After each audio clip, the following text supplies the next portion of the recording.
And we're live. Good evening, my whiskey brothers and sisters, and welcome to the 6th episode of the Alberta Scotch Society and Friends Whisky Book Club. As always, we are honored to have you, the viewer, our panel, and Davin de Kergommeaux, the author of Canadian Whiskey, the New Portable Expert. We all got it there? Oh, almost. We'll wait for it. John. Oh, yeah, that's good. With us tonight. So this is somewhat sad week for us, as next week is our last week with Davin for a little while. On the bright side, I get to spend another Saturday evening with you most excellent people. And tonight we're dealing with the first part of Section 5, entitled The 8 Distillers of Canadian Whiskey, which is chapters 17 to 21, to be precise. Out of that guy.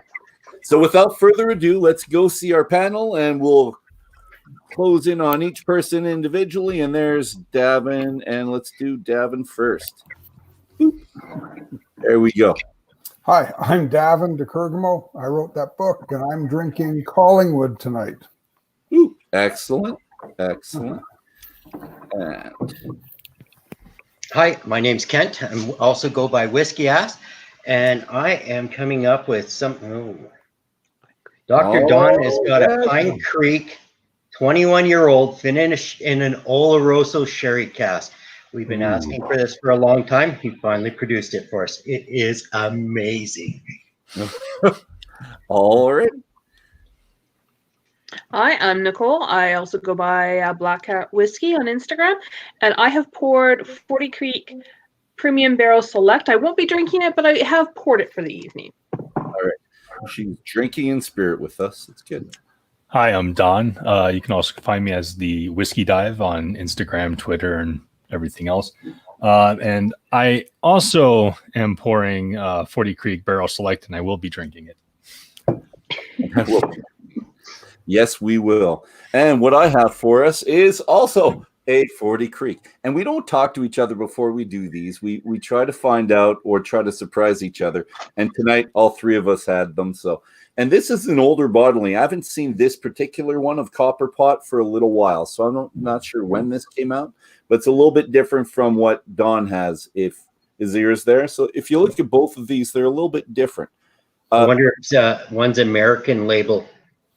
I think yours is the new one, Dolph. Mine's the new one? Yeah. Okay. That's the same one I had, Dolph. Well, we'll see who has the better taste. And we won't, actually, until we see each other at one point in time. So let's go back to this so everyone shares the screen. So we're going to start this off. We ready? Everyone good? Yep. Well, actually, I didn't say who I was.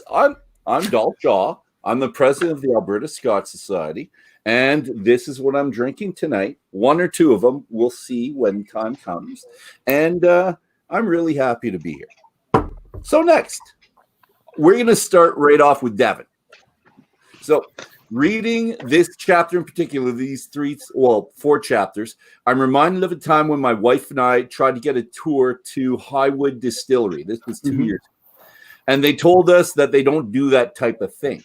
But do they? Because I see that you probably had a tour at Highwood because of the pictures you have.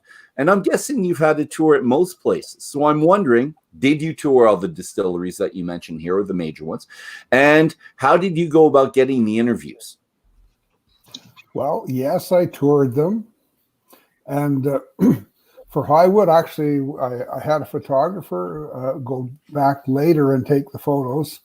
But I mean, I explained what I was doing, and I was writing a book, and I, let them know that I was already fairly knowledgeable about their distillery. And then, we made an appointment. I flew to Alberta and met them, and they were just as cordial as can be. Gave me loads of time and showed me around. But generally speaking, these big distilleries don't do the tours because it means they have to hire someone to do the tour. They have insurance considerations as well, and it's just it's expensive to do tours if you only get a few people coming through every now and then. And they might not be the prettiest of places too, maybe right now, right? Well, it all depends. So, I had somebody apologize about their distillery, and I thought it was awesome. All right. Actually, further question to that: who were you talking to? Was it the master distillers? No, I was talking to. Did you ask for people specifically, or did they suggest? I talked to the sales office, and they put me through. They had me a guy by the name of Glenn Hopkins meet me. Glenn was the master distiller and the distillery manager. He's gone now, but he spent just ages with me, explained every still, all the processes, start to finish. So, and I got some great pictures too. With well, it comes through in the book about everything. It's very precise, right? Yeah, he was great. Alrighty, and this for the rest of us. Sorry, I just wanted to get that one out of the way so I didn't forget. So there's 22 distilleries in 1976, Davin tells us. And as we can tell by the title, there was significantly less in the 1980s. Mm-hmm. Well, no, 1980s, when this book came out. But the downturn in the 1980s is, we're going to explain that as being the reason for them all coming or going away. Yeah, absolutely. It's odd that a half to 2/3 of them disappear, right?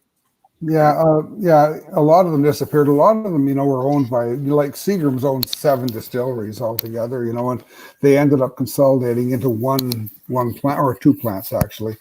But the same thing happened. I mean, bourbon was wiped out, and Scotch whiskey was just about wiped out. They had what they called the Whiskey Lake. So much whiskey coming in warehouses in Scotland, they called it the Whiskey Lock. But this is the reason that old whiskey suddenly became popular, because they couldn't sell it when they couldn't sell it. They got older and older and older and older, and so they said, this stuff's getting awful woody. They said, well, let's make a virtue out of that. Let's tell people it's better. And so when Scotch came back, they started selling the old stuff for a lot more money. And, it's kind of changed the way people even think about whiskey. Used to be 8 years old was, about the perfect age. Now, a lot of people think 8 is too young. So, but it happened to all kinds of whiskey. Whiskey just died. Vodka and gin took over, mostly vodka. And was anyone else surprised that it went down so much? Everybody was surprised. They were shocked. Oh, I thought you meant producers. Well, I'm talking about them, but I was shocked. Actually, through the 80s, a lot of businesses failed. It even from my side of things. I mean, I was in high school, but I remember walking down my street in a small town in Alberta here, and you could literally take over a mortgage for $1. They would hand you the keys, give them $1, they'd walk away from their house. No kidding. Yeah. Wow. Well, that was in the interest rate time of 16%, eh? The tail end of that, when I bought my first car, my interest on my car loan was 14%. Oh, was the car worth it? Hell no. Interest lasted the car. Oh, all right. So yeah, that really did surprise me. Just the numbers, and I'm a numbers guy, so when I see something that just kind of smacks me, and that did when I saw it. Davin told us his greatest source is retired or ex-distillery workers. Is there something that piqued your interest in the first part of Section 5 from this type of source? So I've got one particular, but I'm wondering if other people had something that they thought about, something that kind of jumped up and you said, I know what that's coming from. Actually, I have one, but it goes back to your previous statement that you're a numbers guy. There was a number that jumped out at me, and it was the talking about Black Velvet, and that it produces 18.5 million liters of beverage annually right now. Mm-hmm. And I'm like, 18.5 million? And when I looked, Glenfiddich only produces 13 million. Oh. So it was one of those, holy cow. People don't realize that, but Black Velvet is the second best-selling Canadian whiskey in the world. It sells almost entirely in the United States, but yeah, it sells massively. And people don't understand how incredibly popular Canadian whiskey is, especially in North America.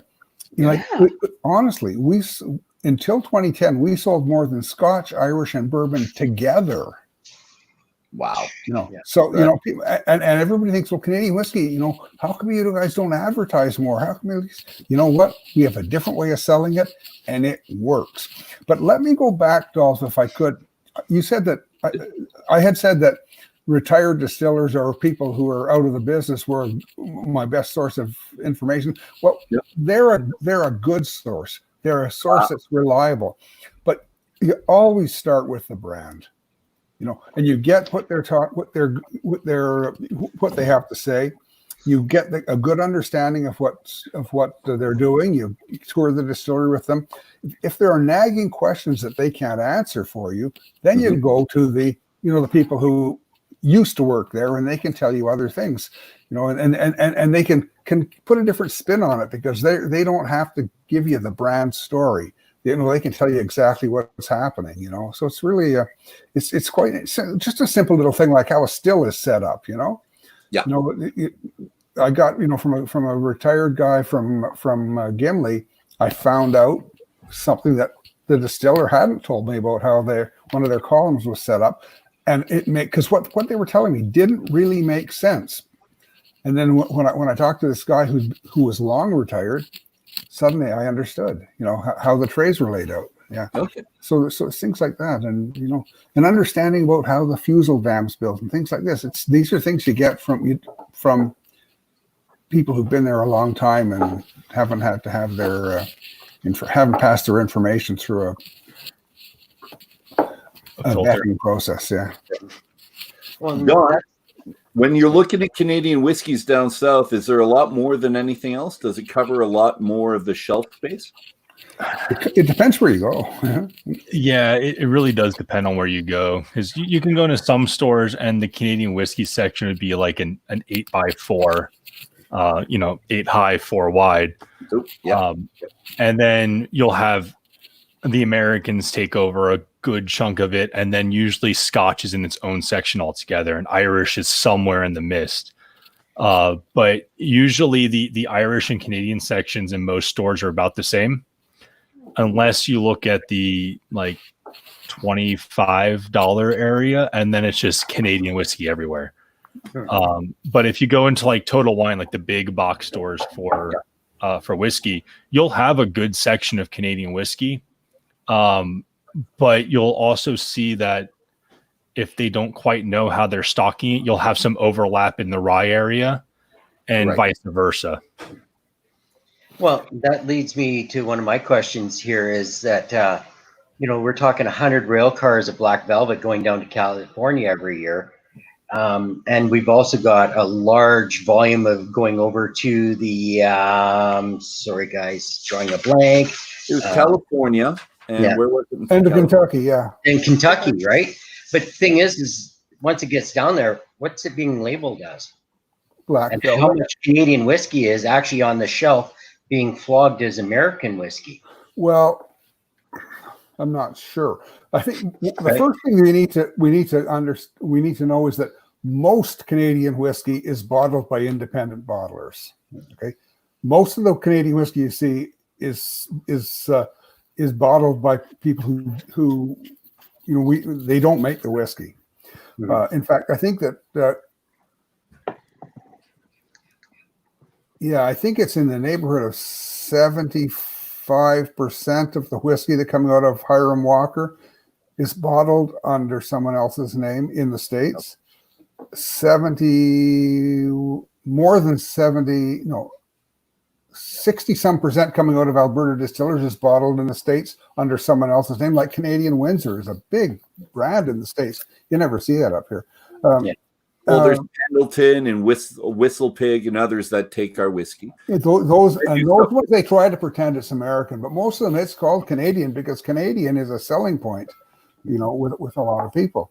And you know, Sazerac bottles a lot of Canadian whiskey, tons and tons of it. Like Canadian Hunter is a Sazerac brand, you know, but all these brands. So it's really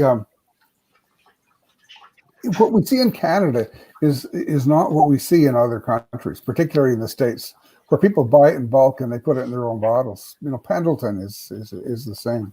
Yeah. So I was on another channel the other night, and it was primarily Americans on that channel, and they were all saying, "Wish that we had more Canadian whiskey."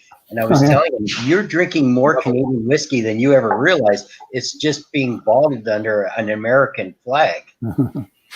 Last night at our tasting, Kent and I, about the 100 rail cars. Yeah. Well, it's not going down in bottles. It's not going in barrels. It's going into a format where they can do anything they want with it. So they're bottling it as black velvet. What's going down there is black velvet, is bottled as black velvet.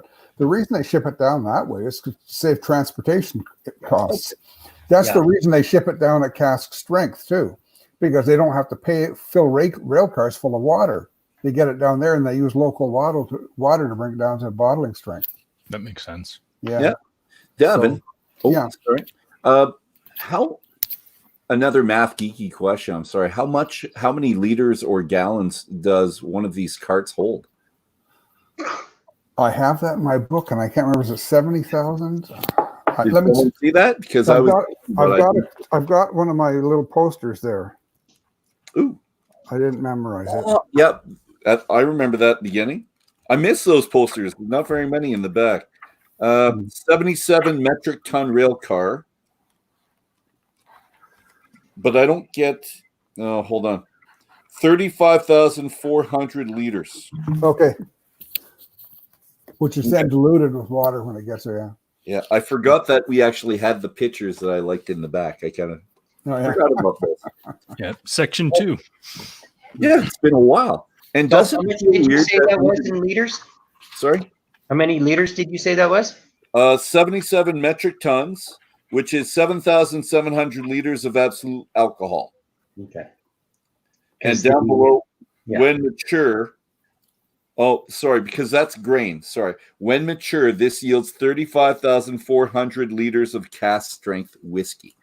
And that's what we send down as the cask strength whiskey. So 100 tons, 35. According to that's 3,500,000. According to Wikipedia, the standard 49 CFR tank car holds 130,597 liters of liquid. Wow. Okay. Still a little bit. If you go to a railway siding in Alberta, you'll see that there are many, many different sizes of tanker cars. This is also true. Yeah. Yeah. I'm going to see if there's volumes. There's a picture one in here at Black Velvet. I wonder if the volume's on it. Well, while you're looking at that, I'm going to tell you the quote that I saw and that I remembered. I like this. And when I saw it, I think you obviously said it was coming from someone who retired. So he was saying commercial enzymes are made for corn.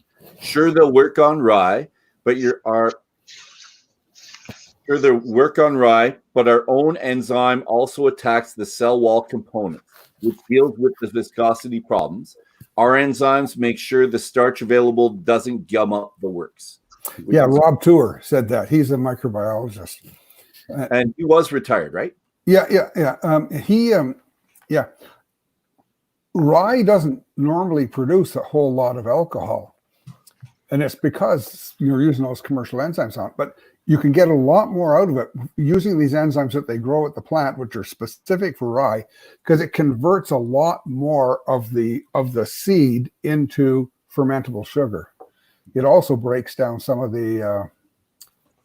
These are a more broad spectrum. It's not a single enzyme, a number of enzymes, and it breaks down some of the proteins and things like that, so that you get a much cleaner ferment. And is it barley based? Because I think I read somewhere that they were using the barley yeast for. Did Dolph freeze? Starters. He froze. Yeah, I think he froze. Yeah. He's locked in time. Oh no! No, they're not using barley for enzymes. They are growing their own enzymes on site. Some other plants use barley. Yeah. They're doing an internal build on their enzymes to do that per plant. Yeah, I thought Dolph said something about yeast. The only thing I read about yeast was the wine yeast, because they found it to be less volatile.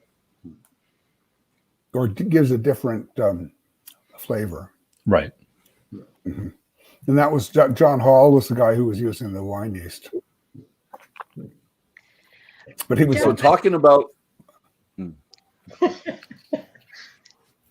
Glad he's in slow motion. go ahead. Okay. We're picking. How much did your computer have to drink? Yeah. I love the history, and one of the things that really stood out for me as I'm reading through there, and I've been reading some other books at the same time, is there wasn't a whole lot of a discussion of what happened with the distilleries during the war, especially World War II. I've read a book which spoke about Betsy Williamson at Lafroig doing everything to preserve the workers, to preserve the Lafroig site from the war efforts in the U.S. during the Civil War. A lot of the distilleries were cannibalized for ammunition. Did any of this ever happen in Canada? Because Montreal, Toronto were big industrial sites for building planes that were then flown over to England. Like, did any of the distilleries get pulled into that? most certainly in the First World War, they were making industrial alcohol. As far as having their metal cannibalized, no, not to my knowledge. Good. Leave this. But remember, Canada's rich in metal, though. Where it's we're not like the British Isles. We have massive deposits of ore in Canada. So were our distilleries affected in any way by the war? Did we lose people who were enlisted? Did different people step up and take over some of these roles, or did those distilleries stay pretty much isolated and protected in a bubble? Well, that's really an interesting question that I haven't really dug into, but I've seen photographs of the changeover to mostly women working in distilleries, and that was a time when there was an awful lot of labor involved in producing whiskey. But to be quite honest, Nicole, I haven't really dug into that. That's really interesting. I know that, of course, in Britain, it's a different situation altogether. I mean, they were right in, I mean, they were even bombed. We were a long way away, and they were collecting the silverware out of the houses to build stuff out of. Meltdown and. I think we were more isolated than that. We mostly provided people to fight and medics. We also did a lot of manufacturing because Coventry was one of the first. Oh yes, We were huge in manufacturing, and actually, we were the #1 supplier of pilots to the war effort. Yeah. Everybody would come here to train. So it was just, I was thinking about it going, okay, I know Montreal was a big center for manufacturing, so was Toronto. There was Air Force that was situated there. They were flying planes over because of the bombing in Coventry.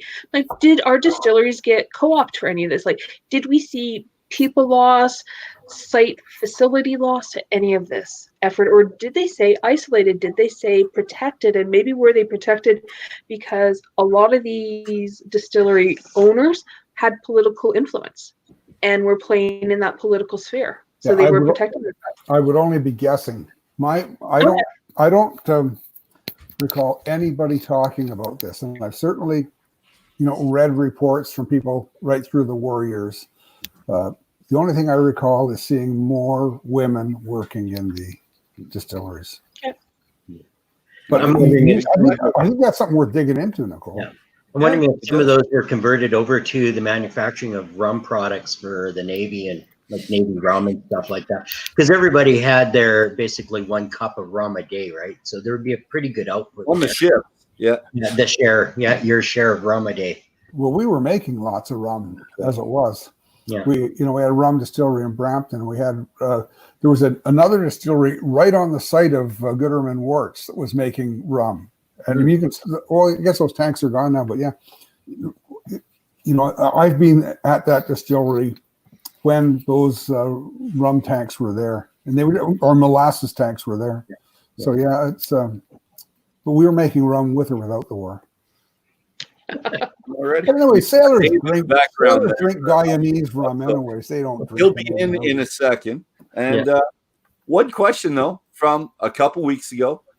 did anyone notice that someone from a third generation family did not drop the whiskey ball in this one? The rifles, yeah. Wasn't We'll that leave that one nice? for you, Dolph. Well, no, because the other ones were horrible, but the rifles, and they were from BC, British correct? Columbia. Yeah, Alberta distillery. Yeah. I did Alrighty. like that Davin even pointed out the third generation, like Yeah. specifically the third generation rifles had a passion for it. And then it looks like it went into the same company that had to sell out other third generations. Yeah. Yeah. They did. So, Dave, Hey, Dave. can you help me? Yeah, I just woke up. You just woke up. It wasn't that late of a night last night. So I sat down about 5 to 6 to watch the news, and then all of a sudden, here we go. Well, I've got your banner up there, buddy. So that's Yukon Dave, and you can reach him at those spots. And we're going full fledged. We're almost done, so we're gonna say bye. And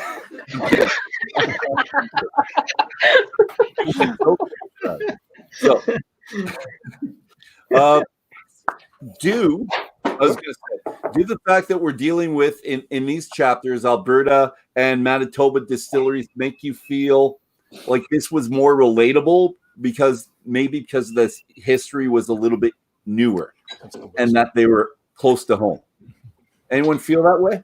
No, absolutely feel the opposite, actually, because growing up, the brands that are close to home were always, well, again, bottom shelf stuff, right? It's when you're young and you buy the cheapest stuff, and unfortunately, it was the close to home brand, and it was not very good back then. So, and again, Dr. Don a few weeks ago, he says, yeah, you are a typical Canadian. You grow up, you get your Canadian whiskey and your Coke, and you get hammered on it as a teenager, and you go away, you don't drink it anymore because it was god awful stuff. And here I'm now 50-ish, and I'm I'm getting it back into Canadian whiskey, going, holy crap, we make a lot of really, really good stuff, and I just never bothered to look at it. Yeah. All right, and we're going to stick with the rifles here for a little second. So my favorite patriotic quote was, and so it was that the rifle's skill, whiskey knowledge, and passion, the seed of a simple business idea grew into Alberta Distillers, almost certainly the greatest rye distillery in the world. And that's based on numbers and how much they send down south and how much they sell. And you said rye distillery as opposed to distillery because later on we talk about the plant of Gimli making so much. Actually, I'll ask that question later, but was anyone else taken by that? That came out to me. Almost certainly the greatest rye distillery in the world. And that's right here in Alberta, guys. Yeah. It's kind of that hidden secret that nobody in Alberta really knows about. Although we can't visit the plant or the distillery because they don't want us there. I really tried it. My wife, it was 2 years ago. We weren't going on a trip. We were going down south, and we made it into Washington that year. And we were doing beer places. But along the way, I wanted to hit the distilleries, and she really tried and talked to quite a few people, and no, nothing. Well, that goes along with the Canadian breweries. They don't want you taking tours, where the Americans, they all have tours. Yeah. Different business model. Yeah. That being said, I mean, right here, just outside of Edmonton, we have the distillery that heavily promotes their tours. In fact, you can walk in off the street and dance. Well, not right now, but normally, one person will walk in and you want a tour? Sure, come on in. Somebody will lead you around and give you a quick tour. I mean, there's certain days, of course, when they're actually manufacturing, you're not allowed in there, but if they're down and just in bottling or whatever, they love to walk you through there. Yeah, the micro distilleries make money from tours, but the big guys, it costs the money to bring people in. That being said, these guys, I don't think I've never seen a charge for a tour through there. So they sell more product when people go through. They probably sell merch. They do have an on-site store that they do sell merchandise through. So yes, they are making money out of it. Yeah, Are you referring to Rig Hand? I am. Okay. But Yeah, if 20 people a week go through any of our small distilleries or breweries, that's a big deal. 20 people to the national brand liquor. Yeah, it's 20, peanuts. just get out of my way. You guys are bothering us. And by the way, it costs them more to change their insurance so they can have people in there who are non-union and so on and so on and so on. It probably costs them a lot more to have those people come through than it's worth. Yeah. Plus, they have to have somebody take them around. And if you've ever gone through some of these distilleries, it's easy to get hurt.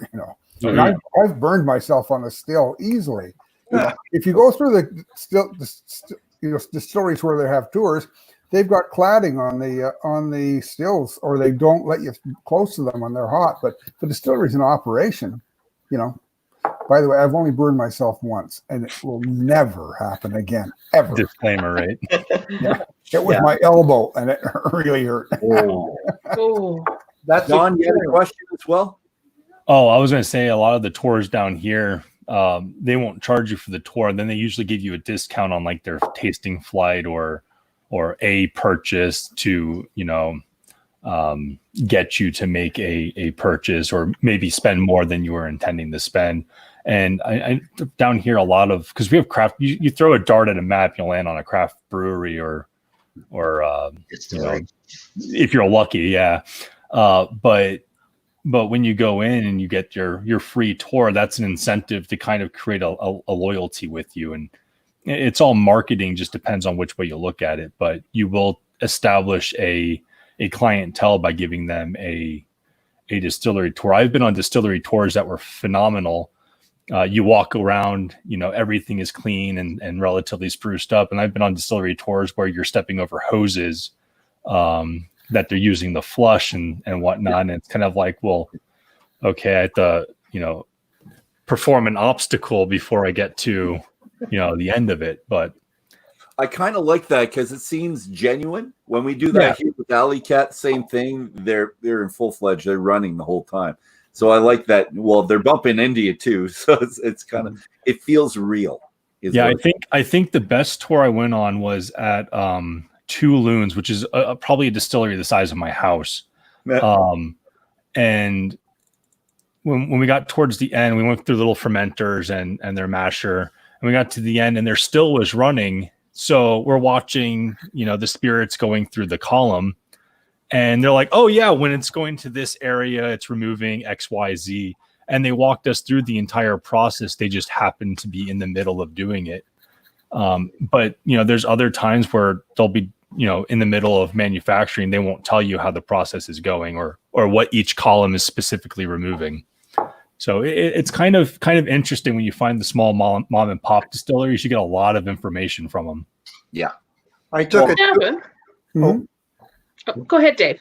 I took a tour in Wisconsin, and the lady said, sorry, there's nobody here to give you a tour. I said, well, I came all the way from Canada, and I whined a bit, and they found the great granddaughter that was there during during summer. And she says, I know nothing about this. I said, don't worry, I've been here before. So I took her on a tour. I just wanted the free samples at the end. Yeah. Well, I collect old advertising, and I was just interested to see if they had anything in the warehouse somewhere. So I was everywhere in that place. Nice. Yeah. Davin, like you said, Canadian distillers have a different approach. They're not about having to walk through. So that's really almost in conflict to what your book is trying to do of promoting Canadian whiskey.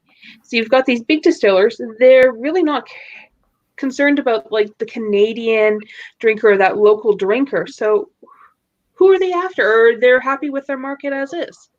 They're happy with shipping to the States. Well, I don't think it's in conflict. It's just a different way of selling whiskey. They don't sell whiskey by inviting local people to tour the distillery. I mean, if you think of a distillery like Crown Royal, which is selling 17 million cases of whiskey a year, every person in Manitoba could tour that distillery every day and take a bottle home with them, and they still wouldn't put much of a dent in the whiskey that's going out of there. So it's just a different way of doing it. And we get this from the Scottish distilleries. We hear about, they've turned it into a real business. But remember, you can tour 4 or 5 Scottish distilleries in a day because they're close to each other. In Canada, you can't really, you would really be pushing it to visit 2 of the major distilleries in one day because they're so far apart. Just the driving between them takes so long. So, it's not like you're going to get a lot of tourists coming through. If there was a real demand for it, they may do something. On the other hand, 40 Creek does tours, probably a couple of tours every day, because they're in wine country and people are going and they're visiting all these wineries. And while they're there, they might as well stop at a distillery. And there are enough tourists there that there are third-party tour organizations who are driving people from one to the next to the next to the next. So you don't even have to do your own driving. And it's worthwhile to have a visitor center when you've got a lot of people coming. But by and large, you're not going to get a lot of people going to these major distilleries. It's not set up that way. And you probably, it's sort of the same in Scotland. You probably don't get a whole lot of locals doing distillery tours either. In fact, I remember, we were in a car accident in Scotland, and the guy who was driving us home, we started talking, what's your favorite whiskey? He goes, I don't drink whiskey. We drink vodka in Scotland. We don't drink whiskey. And it's true. Then you go to the liquor stores that are serving the locals, they might have a couple of bottles of blended scotch and a lot of other stuff, a lot of vodka and things like that. So, I don't think it's in conflict at all, Nicole. I think it's just, you put your resources where you get the best return. I think going to a brewery or a distillery now is a lot cooler than it was years ago. Yep. Like it's now a part of tourism. Like look at Alberta Tourism with promoting beer tours. Yeah. Yeah. Those are for small producers. Yeah. Yeah. But it's a major deal now.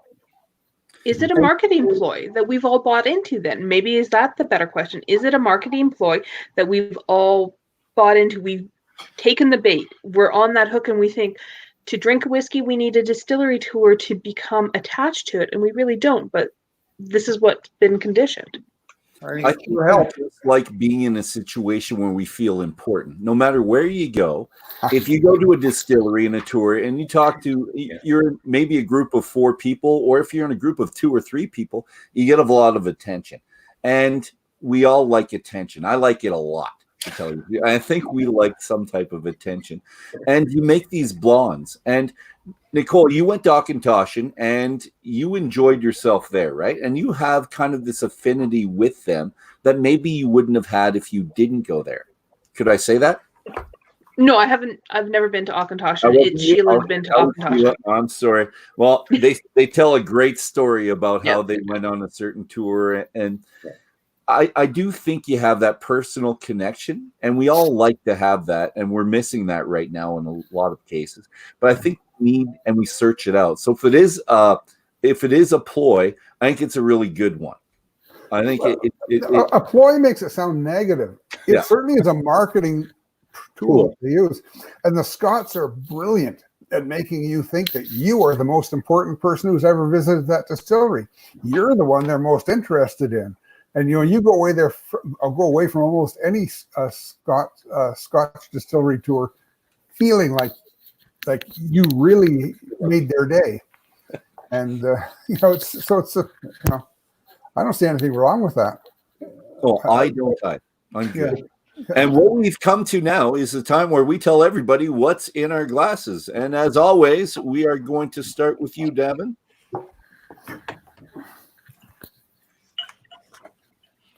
I'm drinking Collingwood, double-barreled, made from Canadian Mist Distillery in Collingwood, Ontario. I find this has a really interesting cherry note. It's almost like the cherry blossom chocolate bar, except not a whole lot of chocolate. It's got it's kind of sweet, and it feels nice on the roof of your mouth. So I think this is a really great whiskey. I enjoy Collingwood whiskey, and this one it's just it's a little more exclusive than the regular Collingwood. So I haven't thought about a cherry blossom candy bar in like 20 years. I used to love those. It was great, except you crunch it and it would crack and then go, everywhere. All right, so we are going to go. Dave, you're on the spot, buddy. Well, I was sampling on my deck, and it's not what I've got in my cup now. I've got a Canadian Club 12-year-old, Canadian Club Classic 12-year-old, Okay. And very soft nose. Very. I don't notice any alcohol, but I get a little bit of butterscotch. I was going to do. I had 240 Creeks out there on the deck, but yeah, in my rush to wake up and get online, this is what I grabbed. Excellent. To your rush. That's probably not a bad thing. That's why you were sleeping in was because of what you had in your glass before. That and the 2 liters of IPA that I drank. Well, I am bringing to the table this really amazing Canadian whiskey. I've been looking for an Oloroso sherry cask because I have quite a sweet tooth, and Dr. Don has finally produced one for us. And this, I highly recommend everybody put one of these on your shelf because it is so good. It's got a very nice light, like toasted cereal to start, and then you get some. Nothing's like, it's very well balanced. It's just so even with, you get some like red fruits, almost like a bit of a fig flavoring to it. And then it finishes off with like a spicy clove. It's just amazing. And it's nice and dark. Very pretty. And 21 years old. Nicole, I'm going to skip over you because you're not going to have a dram. But she does have one. Here, just put it up in the air. Yeah. There it is. And that's what you would be drinking tonight. It's Yes. recorded. And talking about 40 Creek, we're going right to the 40 Creek boys. So I am also drinking the Barrel Select that Nick has poured. I'm going to read a passage from Davin's book real quick because I did not know this about 40 Creek before I even bought the bottle. But 40 Creek Barrel Select is a blend of whiskeys aged in a mixture of light and medium toasted and heavily charred white oak barrels, then re-racked into barrels used first to age sherry. So I have never been a fan of of sherried whiskeys, but it's nice that you don't really taste it. There is a wine-like nose to it, kind of like a white wine. But when I took my first sip, it was kind of interesting because I couldn't pull any flavors apart. And when I was reading Davin's description of it, he mentions canned peaches, and about, I don't know, a minute after I took my sip, all peaches. That's all I could taste was peaches. And I've never had that in a whiskey, so I'm really excited about this bottle. But now every sip I take is just peaches, which there's nothing wrong with that. I'm completely okay with this.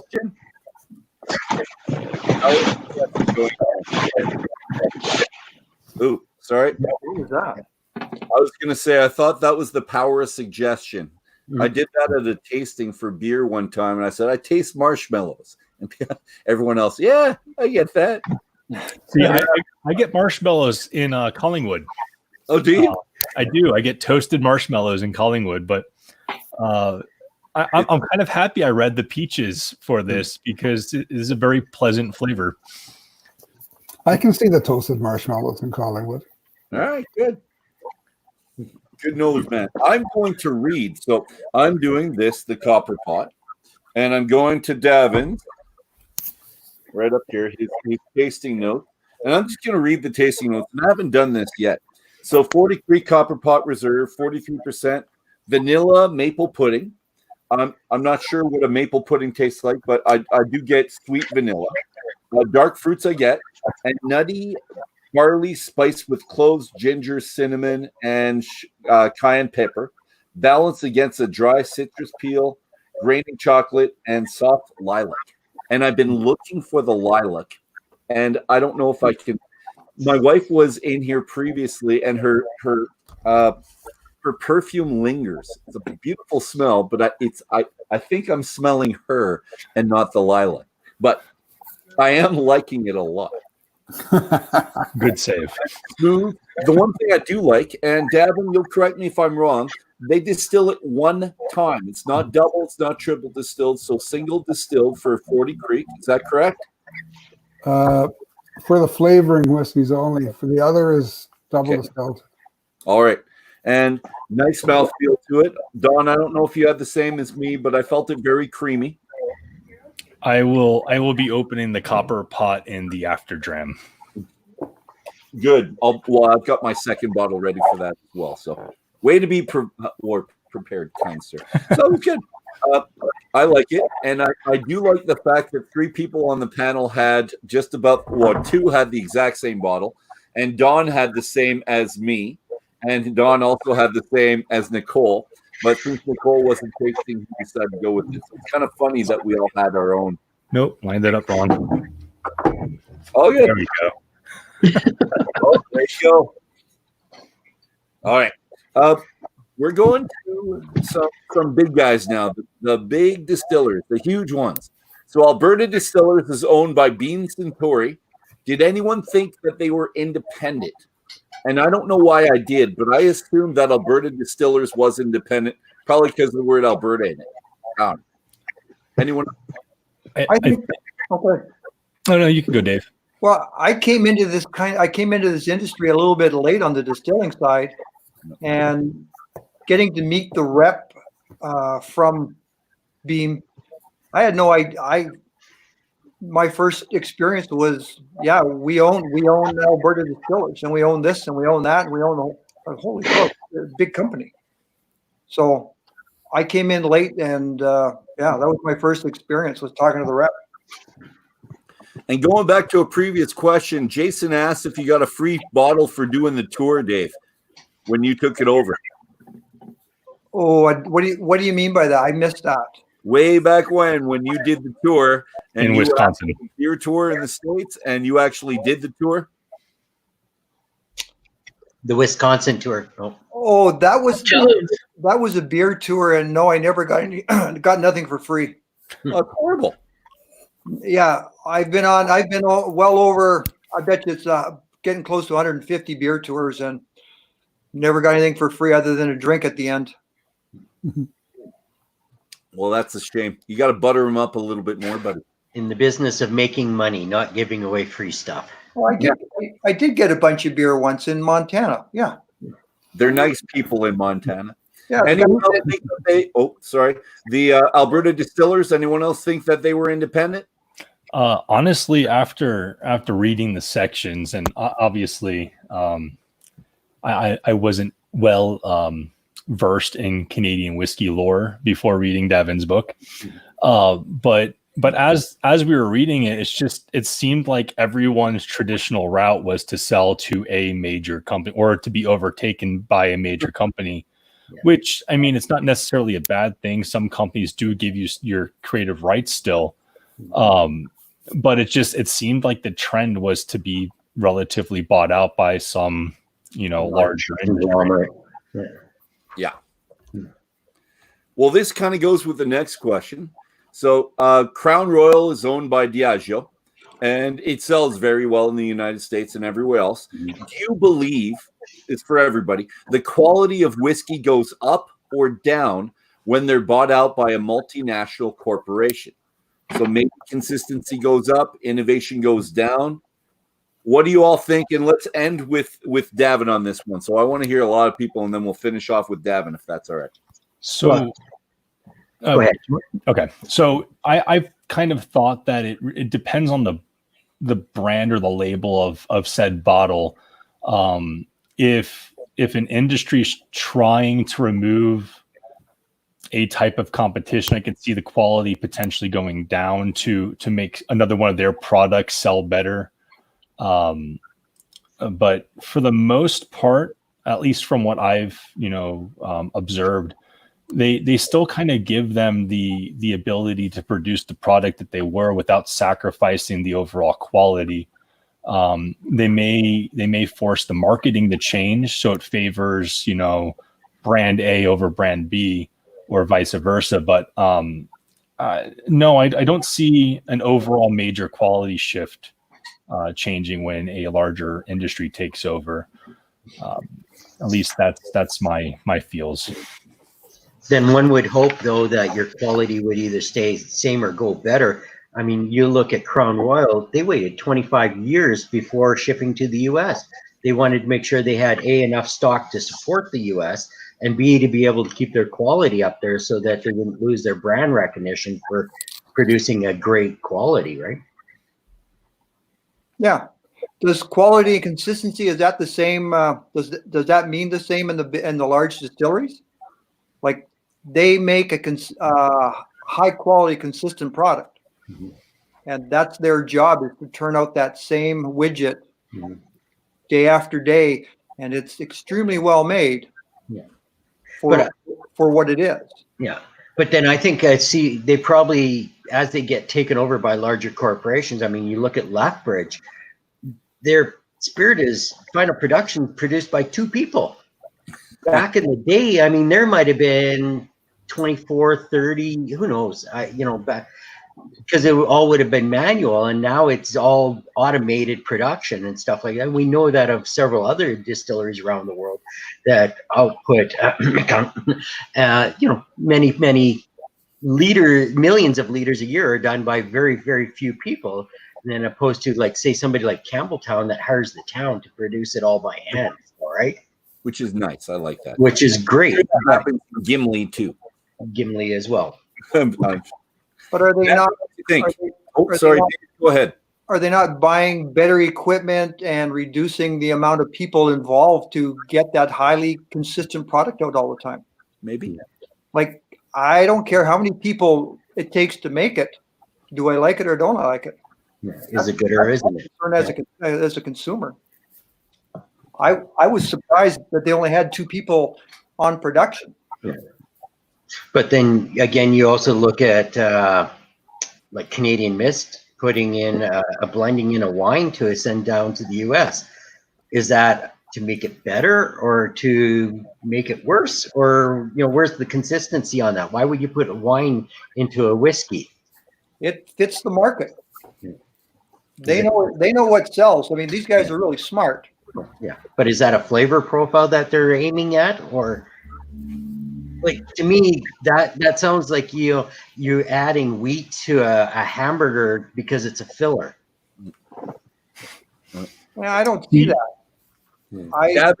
Have you seen the quality go up or down? Because you've seen a lot of the multinational takeovers, or you've recognized them anyways. I haven't seen the quality go down. I can't think of a case where that has happened. I mean, take a look.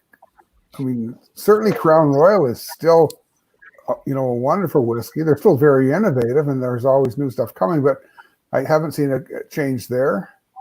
Yep. No, if you taste like Weiser's 18-year-old, it's the same. It's the same now as it was, before Pernod Ricard bought the company. Windsor Canadian's the same whiskey now as it was when it was independent. I haven't seen the quality go down at all. No. Innovative though? Pardon me? Are they as innovative? There were periods in time when distillers were very innovative. The 60s was a time, I think, that you would be very hard pressed to find a more innovative distillery operation than what you have with Crown Royal right now, where they have a full-on innovation team, scientists and people who are really making all kinds of wonderful things. You see a lot of innovation there. Seagram's was particularly innovative because that was Sam Bronfman's, bugaboo. He wanted to always try new things, but I haven't seen a drop in innovation. Think of Canadian Club. Some of the new things that they're coming out of Canadian Club. And I mean that's Beam Suntory. Do you see the market changing, and the big guys have to keep up with what's going on? We can't sell the same old product for 100 years. We've got to innovate, and because everybody else is doing something different. Well, if by everybody else you mean the little guys, they represent about 1% of the market. No, I don't really talk about the little guys, but I look at Golden Harvest and the Crown Royal Peach and all that kind of stuff. They're trying to bring more people in. Like, isn't their job to get bigger all the time? Well, I think that there are different people have different jobs. The people in innovations are trying to come up with new expressions of whiskey. I think what they're really trying to do is get as many facings as possible in a liquor store. But I mean, if it just stop and think like a whiskey like Weiser's Hopped. I mean, that honestly was an incredible innovation. It didn't take off the first time, but that doesn't mean they won't come back with it or somebody else won't do the same thing later. I mean, that's a really huge company. Pernod Ricard is a big company, and they come out with something like that. I mean, that's innovation, true innovation. And you look at like some of the things that they haven't released yet at Crown Royal, like the single malt they've got there, which is fabulous whiskey. You look at things that are going on in many of these different places. Look at this new 40 Creek.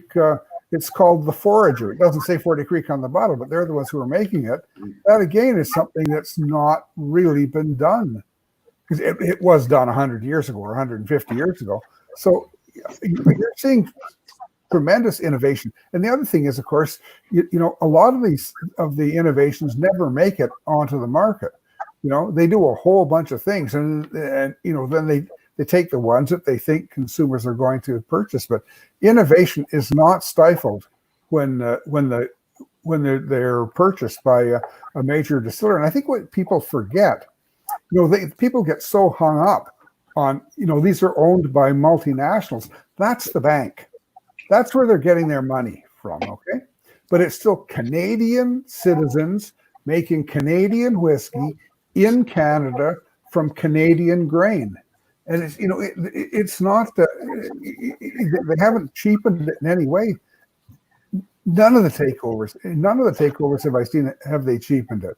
I regret that Seagram's went out of business, because that was a pretty phenomenal company. I think it's a whiskey company unlike any that the world has ever seen before or ever will see again. But Diageo has done nothing to cheapen that brand in any way, shape, or form. I think it's. Do we not know why they went out of business? Was it just bad management, or? It was colossally bad management. Yeah. Usually, the third generation, which didn't want anything to do with it. Why did they go out of business? Because they owned a major portion of DuPont. DuPont was their biggest profit center. They sold DuPont so they could buy some entertainment industries. And once they lost DuPont, they just couldn't keep going. They just didn't have the positive cash flow. And they didn't sell the company. They lost the company. Yeah. And Vivendi had no interest whatsoever in them. It was just turning things over. It was just another product to turn over. And they lost everything. Yeah. And very sad. And if I could talk to him now, I'd have some choice words for Mr. Third Generation Guy. But ladies and gentlemen, we've hit our hour mark. And again, it's been a fantastic start to our evening. Thanks to the listener. Thanks to the panel. Thanks to Davin specifically for joining us tonight. And we're going to be back next week, Saturday, May 8th at 7:00 p.m. Mountain Standard Time. This next week will be our final discussion about Davin's book, Canadian Whiskey, the new portable expert. We've got it all up. We're waiting. There we go. That's a great screenshot if anyone ever wanted to take one. It's sad, but not so sad, because we're hosting Davin again over the summer, and we're going to talk about that later, maybe in the after draft. So that's right.